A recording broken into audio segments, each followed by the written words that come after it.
The Clear Signal with Steve Visscher.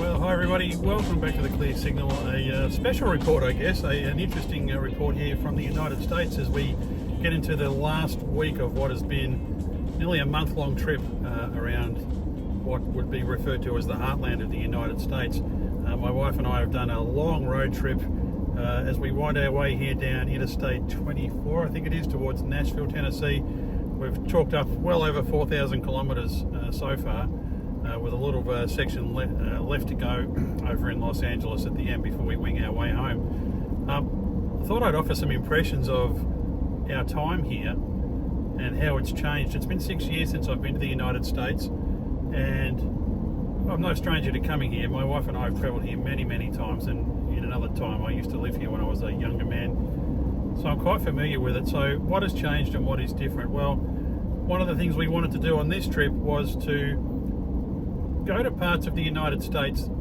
that I would describe as real America, rather than the sort of things that we see on Australian news media and probably other media outlets too, if you're outside of the United States, where they really only show things that are happening in the big cities, Los Angeles, New York, Chicago, those sorts of places.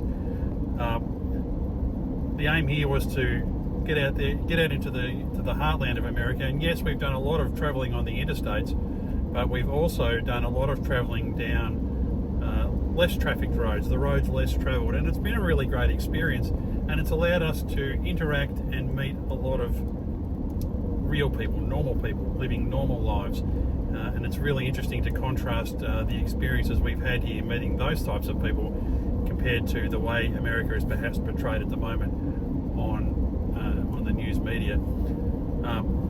We've still got a lot of time to go. We are going to go to Los Angeles, as I mentioned, so it'll be interesting to contrast that with what we've seen through country America. But we started in Houston, we've gone right up through the middle of Texas, up through Oklahoma, Arkansas, which is the state I used to live in.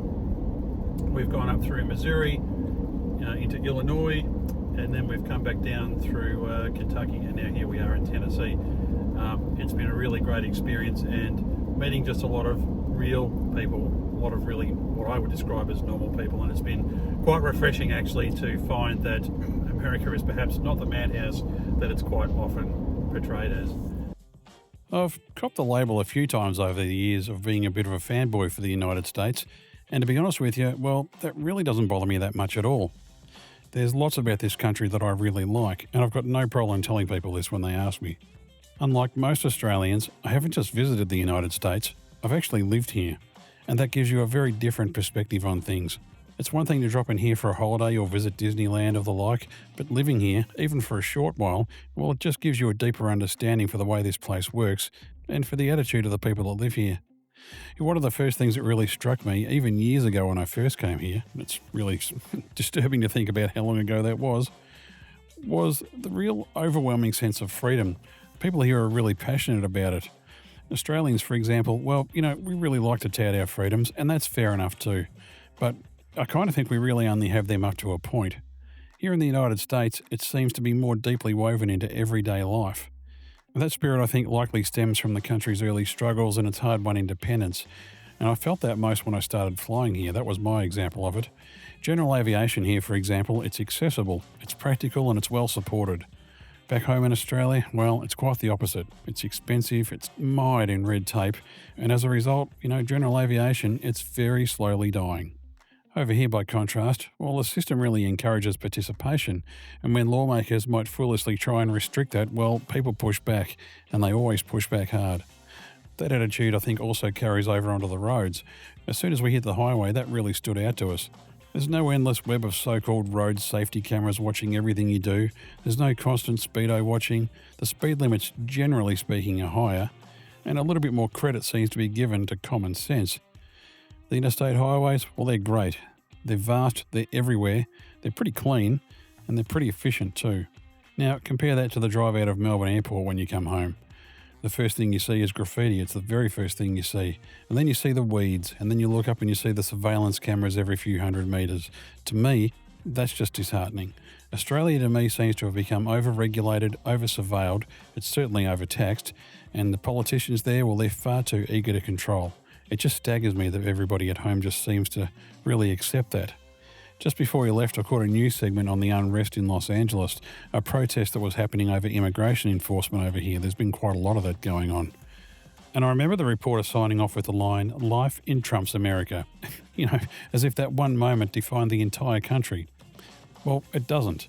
The US isn't defined by one man, no matter how much the media wants you to believe it. It belongs to its people, and that's what this trip was really about for us. It was seeing that America. We skipped all the big highways where we could. We opted for slower, scenic routes through small towns and rural communities, and it was there that we found the real heart of this place. It wasn't the landmarks or the landscapes, although I've got to tell you there were plenty of those. It was the culture, it was the people, it was warmth and decency that we found everywhere we went here. We've explored Civil War battlefields, we've cruised the Mississippi, we've seen endless miles of cornfields. They're everywhere up here as soon as you get into the rural areas, and we've been lucky enough to visit with and spend a lot of time with some very close family friends. And yes, we even tried our hand with a firearm or two, under strict supervision of course. We sat out one night and took in a local minor league baseball game, a community event, and it was great. And you know what? Over the course of this whole trip, we've probably eaten a lot more than we should have. So look, are the Americans we came across really obsessed with politics? Well, not as much as you might think. Okay, sure, some of them are pretty vocal about it. And down in the South, well, we met a few pretty enthusiastic Donald Trump supporters. And in other places we went, well, not so much. It's pretty obvious that not everyone is a fan. And either way, that's fine. Outside of Washington, D.C., I think most people here aren't really caught up in the drama that goes on with all of that. They're just too busy living their lives. And really, as much as I love a good political yarn at any opportunity, that's not really why we came here this time.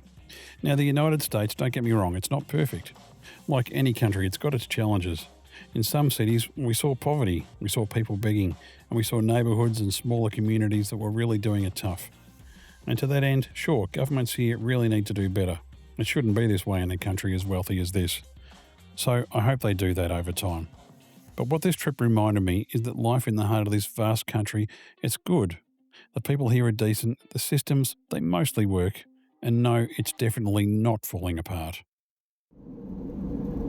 Probably the biggest thing we've noticed as we're going through the United States is now, compared to the last, well, really any other time I've been here, we hear a lot about inflation and how it's impacted the United States economy. Well, I can tell you, we have noticed things here are much more expensive. It used to be the case coming here from Australia that you could come here and shop here and you would save a fortune because everything in the United States was so much cheaper, even after the exchange rate. We have not found that to be the case this time. So for whatever reasons, and we're not here to really debate the reasons why that might have been, but we've certainly seen inflation take hold all around the world. But here in the United States, we have found, for example, if you want to buy a couple of coffees and you're paying $10 for that now here, when you adjust that for Australian dollars, well, that's $15 or $16. So it's actually more expensive in some cases to buy some things here now, consumer goods and the like.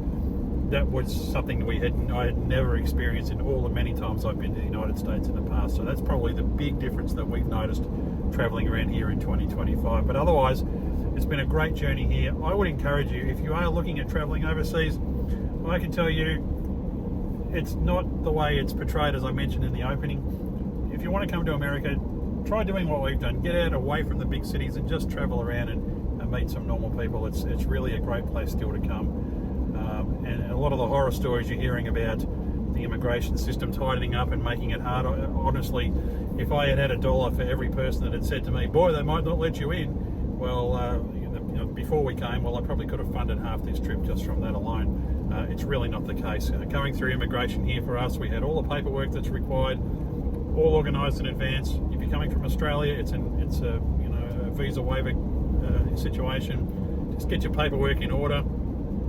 And it really was a seamless experience for us. Once we got to the immigration gate, it would have taken less than 5 minutes to go through. So, again, it's really not as it's portrayed, and certainly the impressions that we get from outside the United States, where we perhaps sometimes look down our noses at the way they operate here and laugh at their patriotism and all that sort of thing.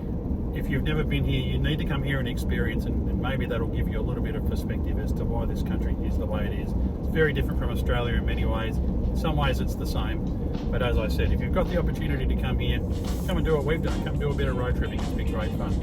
Until next time, I'll be back in the studio, back in Australia the next time I talk to you.